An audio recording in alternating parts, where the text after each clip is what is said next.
as of someone gently rapping at my chamber door.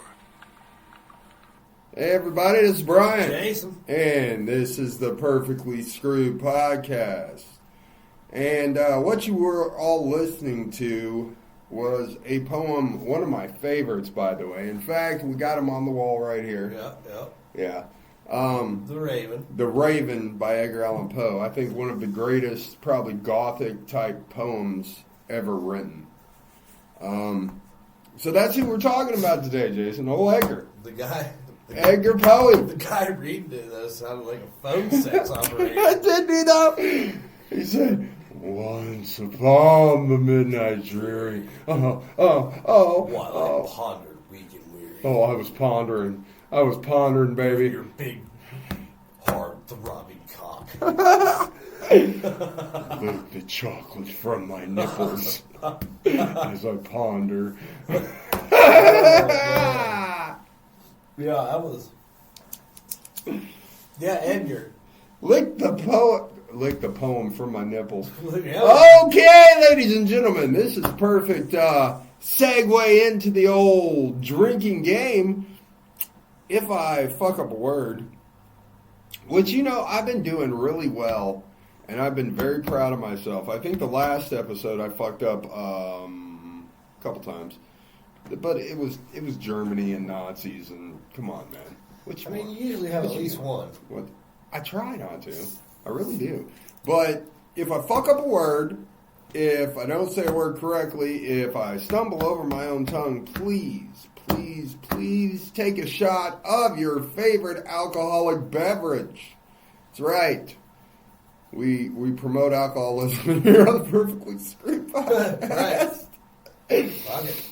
Well, me and Jason, when we started this, we used to do massive. See, all you out there in TV land don't get to see those days, but we used to do some massive bong hits. Yeah.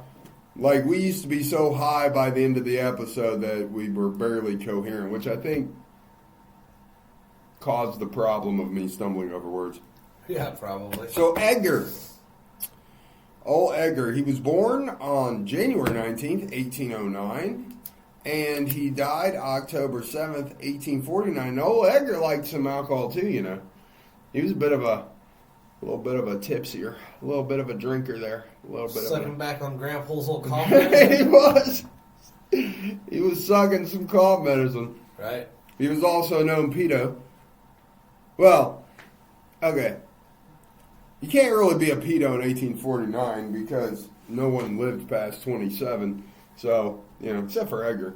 But he did marry his 13-year-old cousin. Oh, he did? Yeah. How old was he? 26. Oh, really? By today's standards, we would consider that pedophilia. Back then, that was considered a good Saturday night. Yeah, that was perfectly... But she only lived 11 years. Perfectly acceptable, But right? she only lived 11 years. So she was only 24 when she died. So when your life expectancy is only 24 to 30, 13 is really not that young in the whole scheme of things, I guess. So Edgar, anyways, he was an American writer, poet, editor, and literary critic who's best known for his poetry and short story. He wrote tales involving the mystery and macabre, romanticism, and Gothic fiction in the United States of the early Americas. Now, Poe was born in Boston. He was the second child to actors David and Elizabeth Eliza Poe.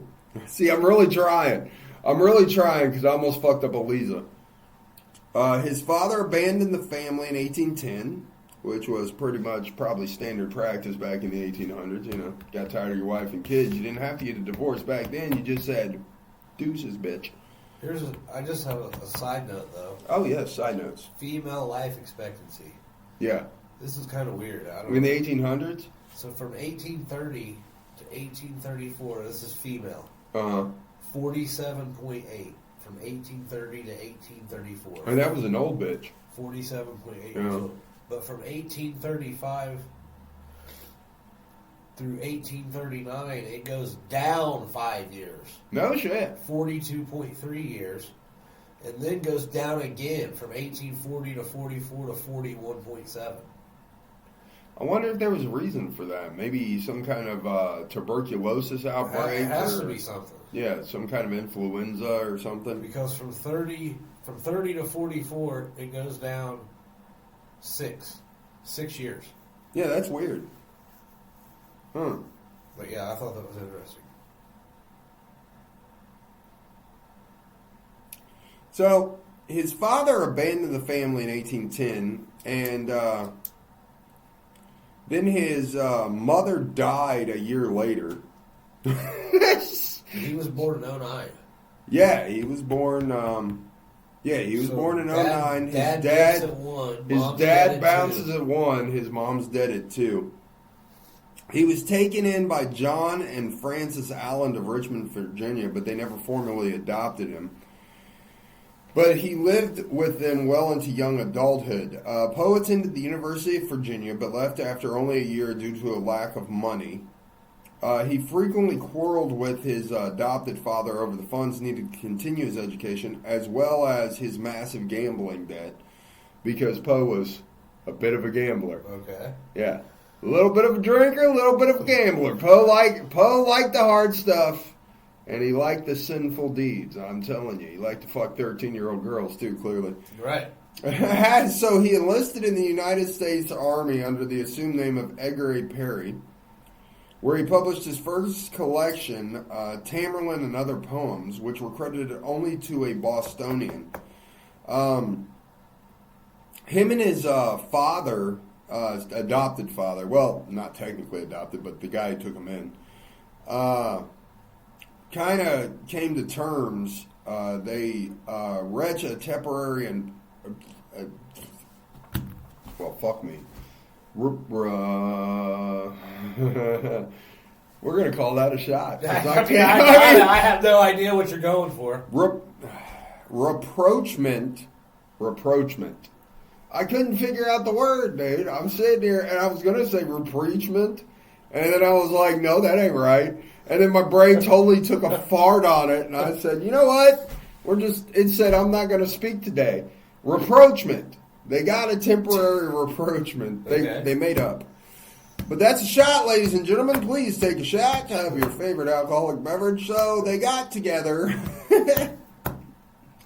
and they reached a temporary rapprochement after the death of Allen's wife, Frances, in 1829. But then Poe also failed as an officer candidate at West Point. Cadet! There's number 2. God damn!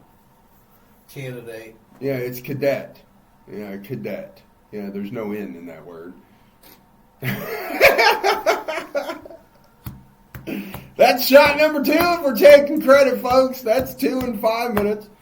Okay. He failed as a cadet at West Point and declared his intention to become a writer, primarily poems, and parted ways with his stepfather, who was very much against him writing. He started focusing on his literary career, and for the next several years worked for literary journals and periodicals, becoming known for his own style of literary criticism. His work forced him to move between several cities, including Baltimore, Philadelphia, and New York. In 1836, when he was 27, he married. So he was 27 when he married his 13-year-old cousin, Virginia Clem. And she died of tuberculosis in 1847. So when she was 24 years old, she died of tuberculosis. And that might explain what we were talking about of the death rate going down for women, especially during that time, because tuberculosis was taking over clearly at around 1847. Right. Which we talked about before, the tuberculosis hospitals and the clinics and that around that time period that was going on. Because it was a massive disease that was killing a lot of people. No drugs for it at the time. So in 1845, he published his poem, The Raven, which we heard at the beginning of the episode, which was an instant success. He planned for years to produce his own journal, The Pen, later renamed The Stylus, but before it began publishing, Poe died in Baltimore in 1849, and he was only 40 years old. It was under mysterious circumstances. The cause of his death actually remains unknown. Many believe that it was contributed to alcoholism or possibly some type of OD, substance abuse, because he was a known alcoholic. And when they found Poe, he was actually in the gutter outside a bar, broke as shit. They know he was doing cocaine and opium at the time. But, hell yeah. Yeah. Some people... He's all fucked Sounds up. like a damn good Saturday night to me, buddy. Just went a little too far. Yeah. But some think it was suicide, that he was just so depressed because Poe was also diagnosed, and at the time, they didn't know the term for manic depression, but he was diagnosed with a depressive disorder with psychotic mania. So we translate that nowadays into manic depression. So he was a severe manic depressive. He would go through periods of hyperness and through periods of severe depression, which is reflected in his writing. And I've said this before when we've talked about famous people. You know, it's almost like God giveth and God taketh away. Because he gives them this extreme amount of talent. But then to compensate that talent, it's almost like he has to take something away from them mentally or physically or something like that to compensate from the extreme amount of talent they receive. Right. You see what I'm saying? And you see this a lot in artists. Like, look at Stephen King. An amazing artist, ugly as fucking hell. I mean, God did no favors in the looks department for that man. But mentally, brilliant. That's why he still has a hot wife. So. Yeah, I mean, Poe would be more kind of like a rock star now, you know what I mean? Like a Kurt Cobain or somebody like that. He was dark. So, Poe's brother died, and he tried to make attempts living as a writer, but were mostly unsuccessful. However, he eventually managed to earn a living by his pen alone, becoming one of the first American authors to do so. His efforts were initially hampered by the lack of an international copyright law. See, publishers at the time, a lot of people don't understand, Poe's work sold very well, but he made no money from it because at the time, publishers basically were fucking people. They were basically screwing over every American author because there was no international copyright law. So what they did was they would take unauthorized copies of British works and works from overseas. They would publish them in America, sell them, and they could get all the money from that. Whereas if they published and bought Poe's stuff, they had to pay him because he's an American author, so we have copyright laws, so you can't just take his shit, publish it, make money off it without paying Poe. But since there was no international law to prevent that sort of thing, they could just literally grab fucking shit from the British authors, publish it, and there was no money being paid to these British authors. They just raked in all the money from all the publications. So because of that, a lot of American authors at the time didn't make a lot of money. They would sell well, you know, in their own publication or if they printed it themselves, but they didn't make a lot of money because the publishers were just fucking them, just screwing them over as best they could, which is how rich people work. You don't have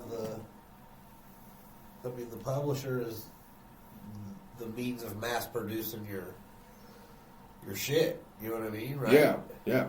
I mean, I'm sure, like, if to make money, if you don't have a publisher, then you got to do it all yourself. Yeah. So you're not going to be able to produce as much and get as much out there in circulation. So you're not going to be able to make as much money. So publishers also often refuse to pay the writers from the American publications, or paid them much later than they had promised. And Poe repeatedly resorted to humiliating pleas for money, begging for money from other people and other assistants.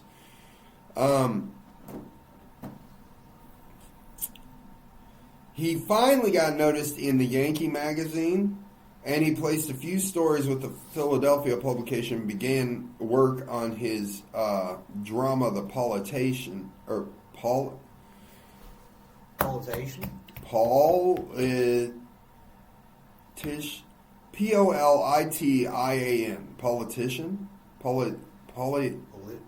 Politian? Okay, Politian.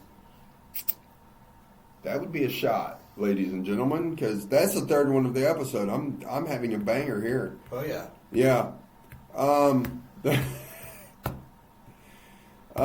So the Baltimore Saturday Visitor awarded him a prize in October of 1833 for his often overlooked short story MS, Found in a Bottle.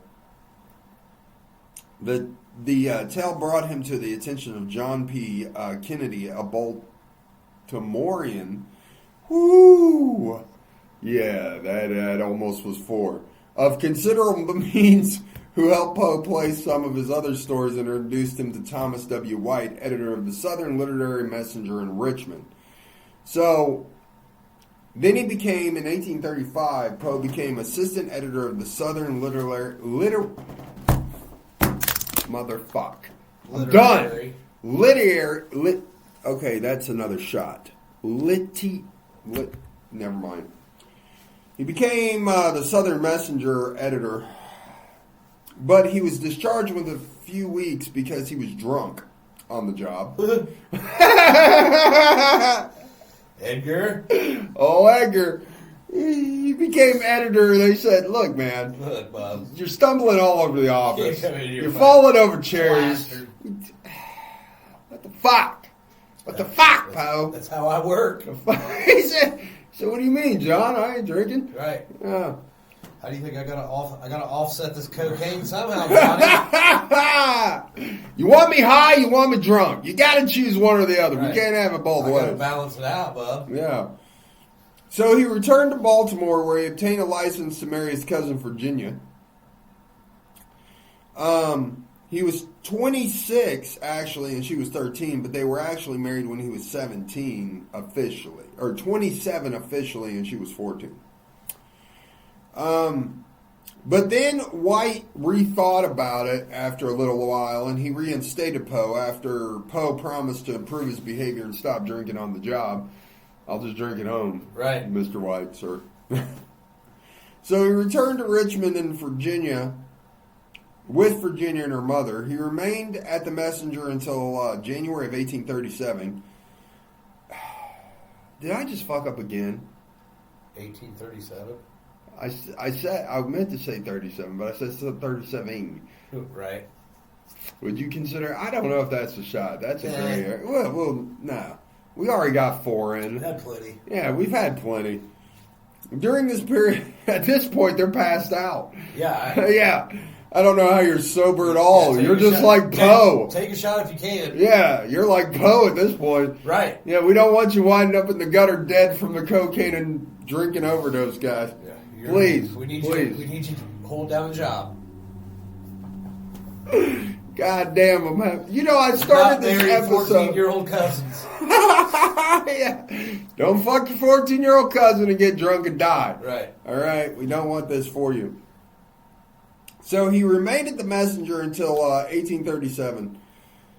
Poe claimed that the circulation increased at this time from 700 to 3,500, but that has never been substantiated by anybody but Poe. Right. So not only is he a drunk and a coke addict, fucking he's like, you know what? I did this shit, bitch. Yeah. I held this mother down. Yeah. You had 700 when I came. I'm leaving 3,500. Drop the mic, bitch. Fuck you. Wow. Say less. I'm gonna go buy an 8-ball. I'll be in my room. Pose out, baby. Right. Mm-hmm. Who's a rock star? Poe's a rock star. Oh. So in 1838, he went back to Philadelphia, where he lived at 4 different residences between 1838 and 1844 because of lack of money. One of those residences is preserved at the Historical Society.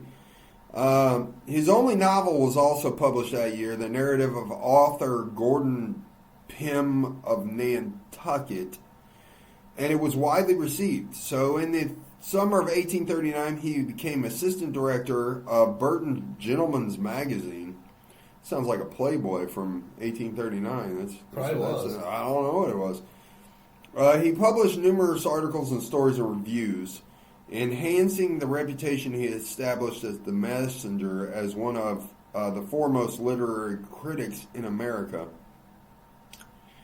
He also published a collection of tales of the grotesque and Arabesque.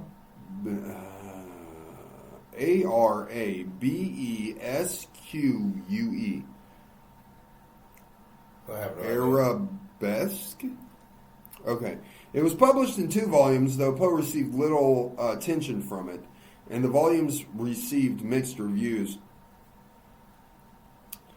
In 1840, he said he was going to start his own journal, The Stylist, although he originally intended to call it The Pen, since it would have been based in Philadelphia. He bought advertising space in June of 1840, issue of the Philadelphia Saturday Evening Post. However, Poe died before the journal could be produced. So he goes on and he leaves the magazine he was at, and then he went to Graham's magazine, where he was co-editor.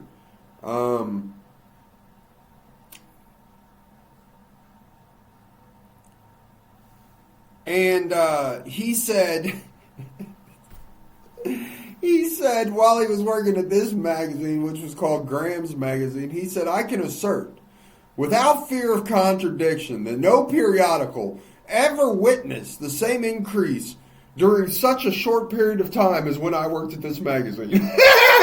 There he goes again, boy. He's drunk off his ass. He's like, you know what? He likes Poe. pumping himself up. Poe, rock star, baby.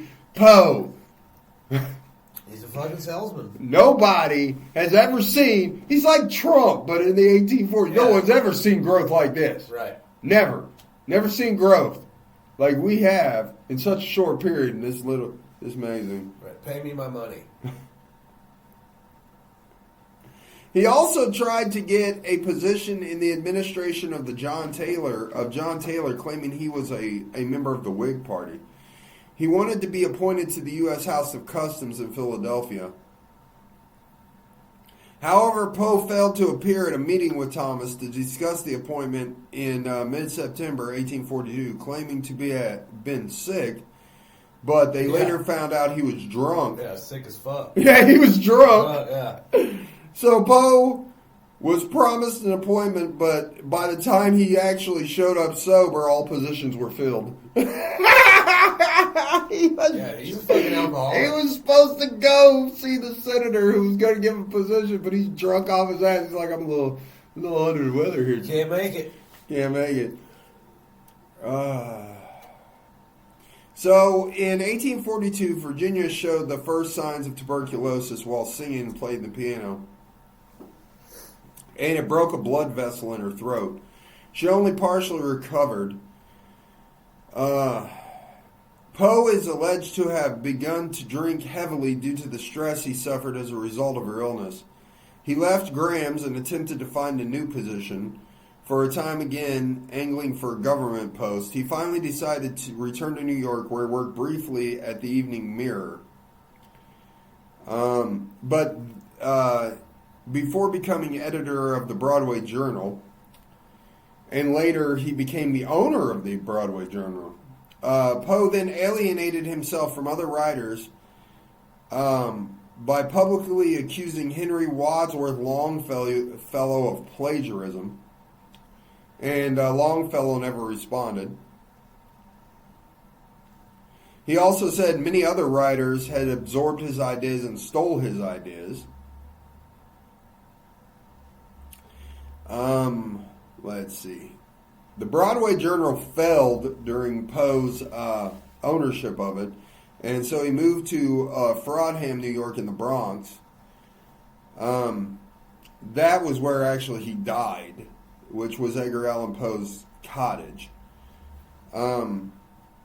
He was increasingly unstable after his wife's death. He attempted to court the poet Sarah Helen Whitman, who lived in Providence, Rhode Island. Their engagement failed because Poe was drunk half the time, and she said he had extreme erratic behavior and did large amounts of opium and cocaine.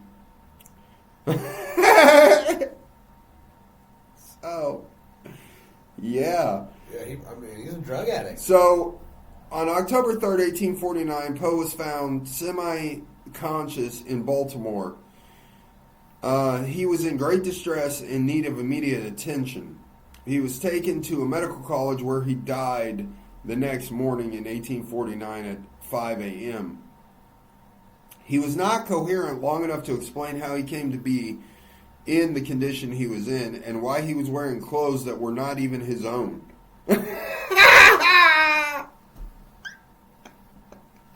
So he robbed somebody in their clothes. What the fuck? And why? He's said to have repeatedly called out the name Reynolds on the night before his death, although it's unclear to who he was referring. His coke dealer guaranteed Reynolds. And his final words. Reynolds. I need another bump, Reynolds. Call Reynolds. His final words were, "Lord, help my poor dying soul."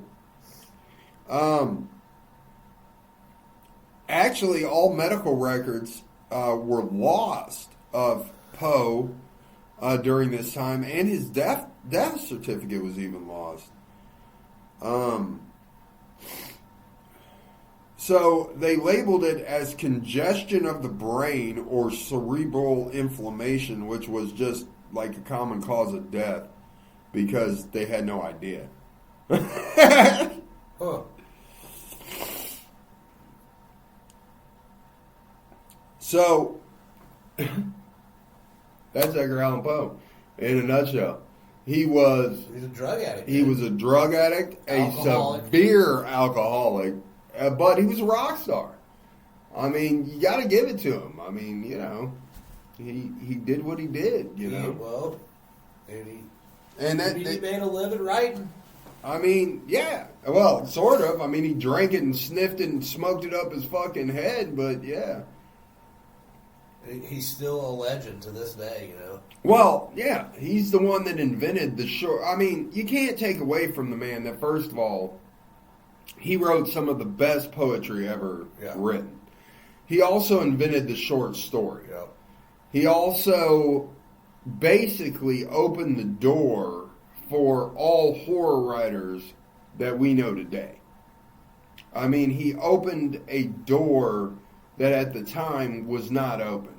You know, there wasn't that macabre kind of theme in literature at the time. There just wasn't. And he... Dark, spooky, he bring the dark, spooky, and you know, Alfred Hitchcock, Stephen King, Dean Koontz, all of these writers, you know, John Carpenter, all of them, you know, have this man right there to thank for bringing this genre into the forefront. Yeah. You know what I'm saying? Yeah. And he did, you know. I mean, and we're still talking about him well over 100 years later, you know. Almost 200 Almost 200 years, right, after his death. So he had to do something right. 100%, yeah. I mean, you know, and that's the thing about genius, you know. You look at genius, and at the same time, they have a dark side. You know, demons that come out and they can't control them. Yeah. And that happens a lot. I mean, who was the other? I think Melville, I read, was a complete alcoholic, you know. A lot of writers are alcoholics, you know. I mean, and it's definitely safe. I would think it would be safe to say, yeah, he died of what we would call an overdose now. Oh, yeah, probably an overdose, or he was just so drunk that his body couldn't take it anymore. I mean, Right, yeah. he drank for his whole life. I mean, you know, clearly.